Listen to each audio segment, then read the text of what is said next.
Many of us know the feeling of a life that has stopped moving forward. You follow the rules, you do the work, but the scenery never changes. You're simply repeating the same day, waiting for a breakthrough that never arrives. For the traveler in our story, this was reality. Every morning, he walked to a nearby village to repair tools for local farmers. He was useful to them, yet he remained a stranger. He took his small pay, bought a single meal, and returned to his silent cabin. When we are in this state, our world narrows.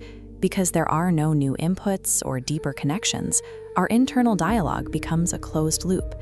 We focus entirely on our own lack of progress, wondering why our effort isn't yielding a different result. This fixation eventually led him to one specific recurring thought: why has my life never changed?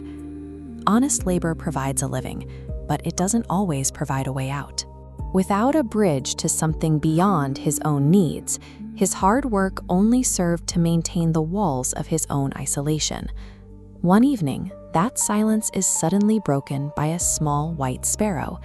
It flies inside, stealing his piece of bread, and when he finally catches it, the bird doesn't struggle. It speaks. The bird tells him that his heart is searching for something greater than survival. It directs him toward the mountain of stillness, where a sage lives who has spent a lifetime listening to silence and who holds the answers that change lives. The next morning, he locks his cabin and begins the journey. He is walking toward the mountains with a single goal: to finally get the answer to the question that has haunted his lonely dinners for years. As the traveler transitions from the narrow forest paths into the wider world, his journey stops being a solitary one. In a quiet village, he meets a couple whose daughter has never spoken. They've seen every healer, yet the silence remains. They ask him to carry their hope to the mountain. When will our daughter finally find her voice? At a broken stone bridge, he meets a man who has spent 60 years helping strangers cross a canyon, yet has never ventured across himself. He asks, "When will my own journey finally begin?" Finally, at a wide river, a white crane carries him across.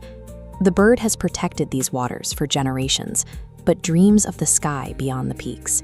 Its question is simple: when will I finally become free? By the time he reaches the base of the mountain, the traveler is no longer walking alone. He is carrying the weight of others, their suffering, their stagnation, and their fear. His own question is now just one among many.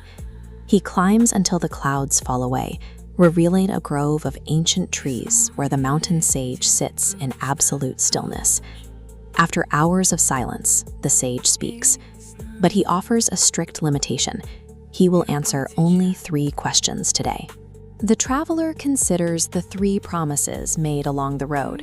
He has 4 questions, but space for only 3. Thinking of the mother and the bridge keeper, he lets go of his own question, using this rare opportunity entirely for the sake of others. Real compassion often looks like a sacrifice. To truly help someone else carry their burden, you have to be willing to put down your own. The traveler begins his descent, no longer looking for a way to fix his life. He is simply a messenger returning home. He finds the crane and shares the sage's words. Freedom begins the moment we stop fearing the unknown. The bird spreads its wings and takes flight, dropping a radiant feather into his hands, a guide for whenever he might lose his way. He tells the bridge keeper that his journey begins when he lets another take his place. The old man hands him the keys to the bridge, finally free to start his own adventure. Finally, he returns to the village. The daughter speaks her first words when she realizes the traveler is someone who truly listens. The grateful family offers him a place in their home, a seat at a table that is no longer silent. By focusing on the needs of the crane, the keeper, and the family, the traveler changed his own reality. The isolation of his cabin was replaced by connection.